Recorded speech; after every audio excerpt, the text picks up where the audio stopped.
학교폭력 가해자가 된다면 제대로 된 사회생활 할 수 있을까요? 본인의 커리어가 가장 높은 곳에 올라가 빛나려고 할 때 정작 본인의 과거가 발목을 잡다 못해 낭떠러지로 밀어버리는 꼴이 될 수 있는 상황입니다.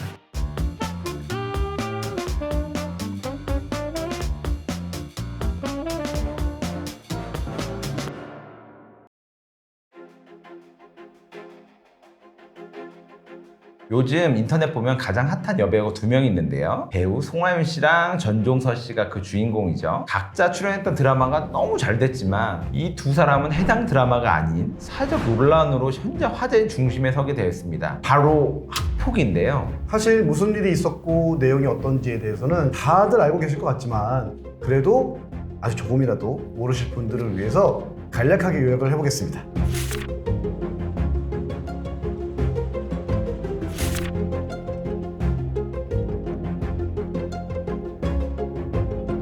이상하네요. 저도 초, 중, 고등학교 때 체육복 안 갖고 와서 옆방 가서 빌려서 입고 했는데 그럼 나도 학폭인가? 그럴 수 있어요. 학폭에 대한 이런 어떤 심각성이나 그것이 정말 피해자들한테 큰 피해가 된다는 것을 깨닫고 있는 게 현재 시대이기 때문에 과연 이 내용이 사실로 밝혀지면 그 파장은 어마어마할 것 같습니다. 저는 참고로 빌어서 빌렸지 아니에요. 강제로 빌린 적은 없습니다.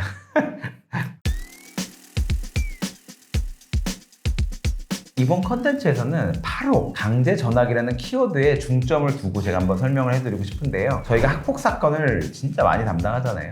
뉴스를 보면서 드는 생각이 뭘 어떻게 했길래 단 한 번의 강제 전학을 갔을까? 굉장히 나오기 어렵거든요. 학교 폭력으로 징계를 받으면 1호부터 9호까지 9단계가 있습니다. 6호부터는 정말 심각한 가해 수준인데 요즘 학폭으로 파로 받으려면 어느 정도죠? 여러 명이서 집단으로 괴롭힘을 했거나 흉기로 또래 학생을 위협했거나 정말 심각한 경우에 파로가 나오게 되죠. 특히 6호부터는 생기부에 학폭 기록이 최소 2년 이상 남고 9호는 기록 삭제가 안 되잖아요.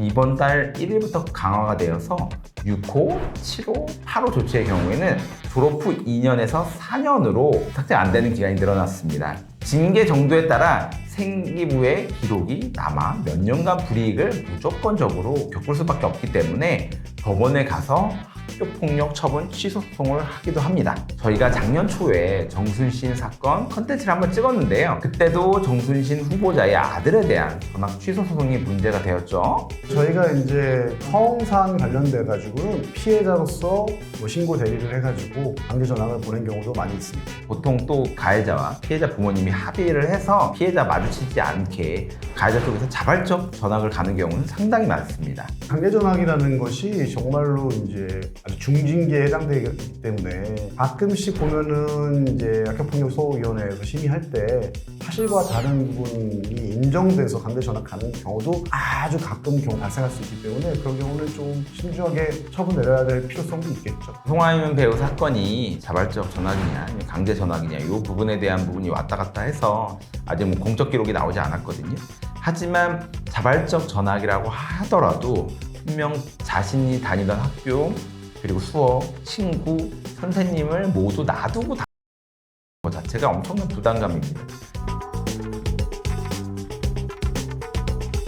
저희가 그런 얘기 하잖아요. 저희 애들은 아직 뭐 7살 그리고 4살이거든요. 첫째들이. 근데 만약에 아빠가 학교폭력을 전문하는 변호사인데 애들이 가해자가 됐다 이러면 진짜 솔직히 망신이긴 한데 가해자도 그렇고 피해자도 그렇고 저희가 많이 입장을 대면해 봤기 때문에 정말로 쉽지 않은 일일 것이다. 가서 피해자 쪽에 죄송하다 사죄하고 뭐 사과 편지하고 합의하면 되지 않냐. 맞아요. 이렇게 쉬운 문제면 이게 학폭이 문제가 안 됩니다. 가해자 피해자가 애매하고 얘도 한번 나 때려서 나도 때린 거다 이런 식으로 가해자 피해자가 섞여 있는 사실관계가 많아요. 딱 구분할 수 없으니 내 애 말 들어보니까 우리 애가 피해자야. 근데 저쪽은 이쪽이 피해자래. 이런 식으로 섞여 있다 보니까 결국 심의위원회에서 판단을 받고 싶어서 서로가 쌍방 학폭 신고를 하기까지 진행이 되는 겁니다. 만약 내 자녀가 피해자가 아닌 가해자로 학폭에 연루가 되었다면 어떻게 대응하는 게 좋을까? 이야기를 해보려고 하는데요. 학교장 자체로 종결이 되게끔 형사 고소까지 이어지지 않게끔 하는 게 가장 좋지 않을까 생각합니다. 그리고 변호사를 선임하는 이유는 학폭 사건이 자식 문제라 부모들끼리 서로 아이 편만 들다 보니까 오히려 이를 더 키우는 경우가 많기 때문이에요. 불필요한 오해를 일으키지 않고 객관적이고 이성적으로 딱 사건이 해결될 수 있도록 학교 변호사가 중재를 할 필요가 있다고 생각합니다. 고등학교 때 학교폭력을 저질렀는데 대학을 4년 안에 졸업한다면 학교폭력 가해 기록이 남은 상태에서 취업을 해야 될 수도 있습니다. 가급적 처분을 최대한 낮게 받을 수 있도록 하는 것 또한 매우 중요하다고 생각합니다. 학폭위를 열지 않고 바로 형사고소로 이어지는 경우가 있기 때문에 이런 경우는 정말 지체하지 말고 변호사를 써서 경찰서에 동석해야 됩니다. 피해 학생들 부모님 입장에서는 우리 아이가 입은 피해, 우리 아이가 앞으로 학교를 다니는 과정에 있어서 조금이라도 피해를 발생하지 않도록 학교폭력을 신고한 사안이기 때문에 대부분 합의가 잘 이루어지지는 않더라고요. 학폭에서 조치가 높게 나와서 교체 그리고 정학 이런 것이 가해자에게 처벌을 가했으면 좋고, 학폭이 최소한 인정이 돼서 같은 학교에 배정이 되지 않도록 학폭이 인정되도록 노력하는 부분이 크기 때문에 잘 합의 자체를 하지 않습니다. 저희 로맨즈가 운영하고 있는 로펌 법무법인 선율로에서는 학교폭력 센터를 운영하고 있어서 가해자 입장에서 그리고 피해자 입장에서도 다양한 학교폭력 사건을 다루고 있는데요. 학교폭력으로 여러 어려움을 겪고 있다면 저희처럼 법률 전문가의 조력을 받아서 현명하고 지혜롭게 잘 해결하시면 좋겠습니다. 앞으로 다른 사회적 이슈와 함께 학교폭력 관련된 법 이야기를 다른 영상에서도 열심히 해보도록 하겠습니다. 지금까지 로맨즈의 남성님 변호사 신학권 변호사였고요. 영상 잘 보셨다면 구독과 좋아요 부탁드립니다. 감사합니다. 감사합니다.